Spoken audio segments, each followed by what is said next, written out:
Hello दोस्तों, फिर से एक बार आप सभी का स्वागत है एस आर जे मैथमेटिक्स पर। आज अपन दोस्तों जो बात करेंगे वो बात करेंगे पाइथागोरस प्रमेय की, कि इसका यूज कहाँ पर होता है और ये प्रमेय जो है इसका मेन कथन क्या है और इससे क्या क्या मान फाइंड कर सकते हैं, तो इसके बारे में अपन चर्चा करेंगे। इसको डिस्कस करने से पहले सबसे पहले आपने जो है दोस्तों त्रिभुज का नाम सुना होगा, सुना है सभी ने।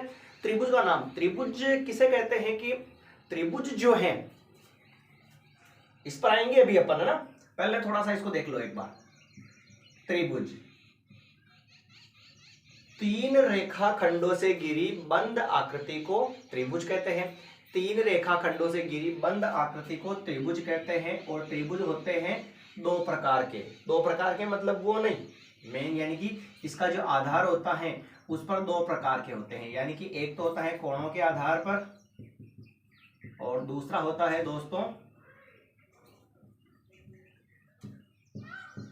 भुजा के आधार पर। यानी इसके प्रकार के जो आधार है ना वो कितने हो गए, दो हो गए। अब कोणों के आधार की बात तो अपन बाद में करेंगे, ठीक है ना। पहले बात करते हैं भुजाओं के आधार की।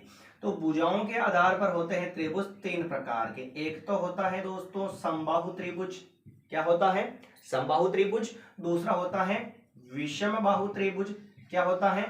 विषम बाहु त्रिभुज। और तीसरा होता है इधर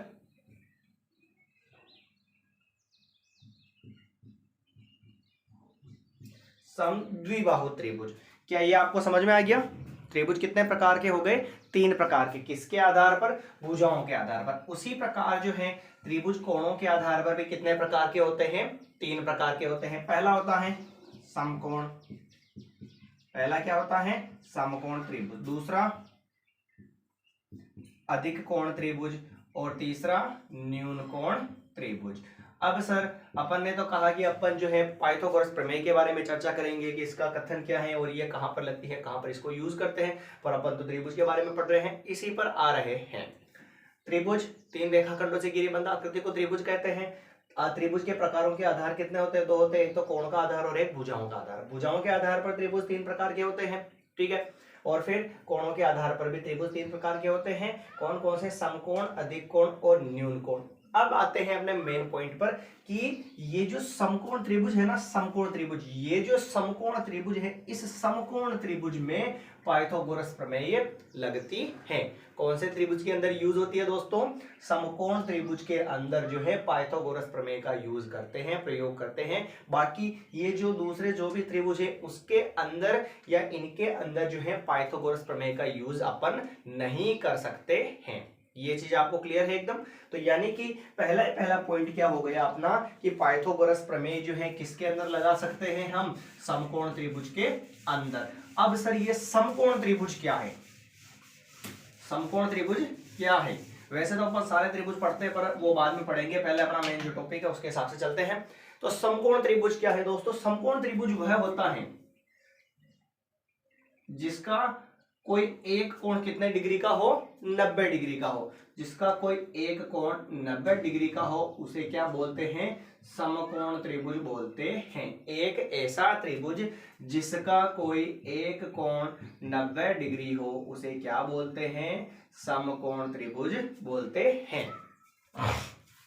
ये आ गया समझ में आपको?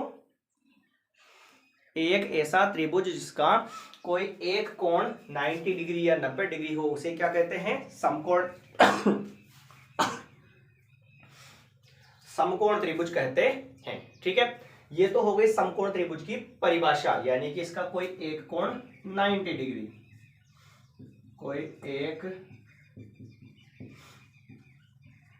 कोण 90 डिग्री। अभी अपन अपने टॉपिक पर नहीं आए हैं, केवल अभी त्रिभुज की बात हुई है ना।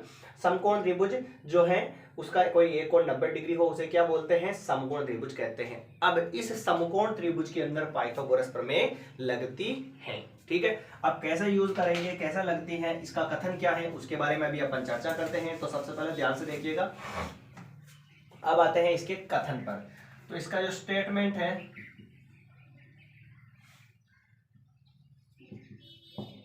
स्टेटमेंट क्या है इसका? किसी समकोण त्रिभुज की ये लिख दूं, चलो किसी समकोण त्रिभुज की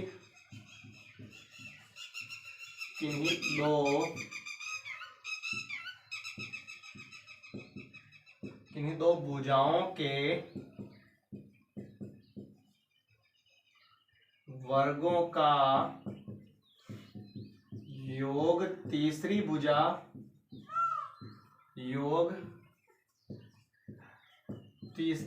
के वर्ग के बराबर होता है। ये हो चुका है दोस्तों पाइथागोरस प्रमेय जो है उसका कथन कि ये क्या कहती है। तो ये बोलती है दोस्तों कि पाइथागोरस प्रमेय जो है उसके अंदर किसी समकोण त्रिभुज को, एक समकोण त्रिभुज होगा, उसकी किन्हीं दो भुजाओं के वर्गों का योग तीसरी भुजा के वर्ग के बराबर होगा। और वो कैसे होगा तो देखना, समकोण त्रिभुज ये रहा, यहां पर कौन सा कोण बनेगा 90 डिग्री। याद रखिएगा दोस्तों 90 डिग्री के सामने वाला जो है हमेशा क्या होता है, कर्ण होता है। 90 डिग्री के सामने वाला क्या होता है, कर्ण होता है, के कर्ण लिख सकते हैं। और ये होता है आधार, आधार क्या होता है, आधार, और इसको बोलते हैं ए। ये होता है लंब और इसको क्या बोलते हैं, एल बोलते हैं। समकोण त्रिभुज के अंदर 90 डिग्री के सामने वाला कर्ण होता है और नीचे आधार है और इधर क्या है, लंब है। ठीक है, तो ये कथन कैसे बनेगा, इसमें देखना कर्ण का जो मान है किन्हीं दो भुजाओं के वर्गों का योग तीसरी भुजा के वर्ग के बराबर होता है, यानी कि ये ऐसे बनेगा कर्ण स्क्वायर बराबर आधार स्क्वायर प्लस लंब का स्क्वायर। यानी कि समकोण त्रिभुज में कर्ण जो भुजा है ये वाली पूरी, इस भुजा के वर्ग यानी स्क्वायर का जो मान है, शेष जो दो भुजाएं हैं उन दोनों के वर्गों के योग के बराबर होगा। आया समझ में आपको? ये हो चुका है अपना पाइथागोरस प्रमेय। ठीक है, ये तो नॉर्मली पाइथागोरस प्रमेय हुआ। अब इसको यूज कैसे करते हैं तो उसके बारे में भी चर्चा करते हैं अपन। ये तो हो गया ना क्लियर, किसी समकोण त्रिभुज की कर्ण भुजा का योग शेष दो भुजाओं के वर्गों के योग के बराबर होता है, वही अपनी क्या है, पाइथागोरस प्रमेय है। इसे त्रिभुज की जो अपना समकोण जो त्रिभुज होता है ना, तो उसके अंदर कोई दो भुजाएं अगर दे रखी हैं तो तीसरी भुजा जो अपन इससे फाइंड कर सकते हैं। और कैसे निकालते हैं जरा ध्यान से देखिएगा, इसको भी अपन अभी क्लियर कर देते हैं। ठीक है,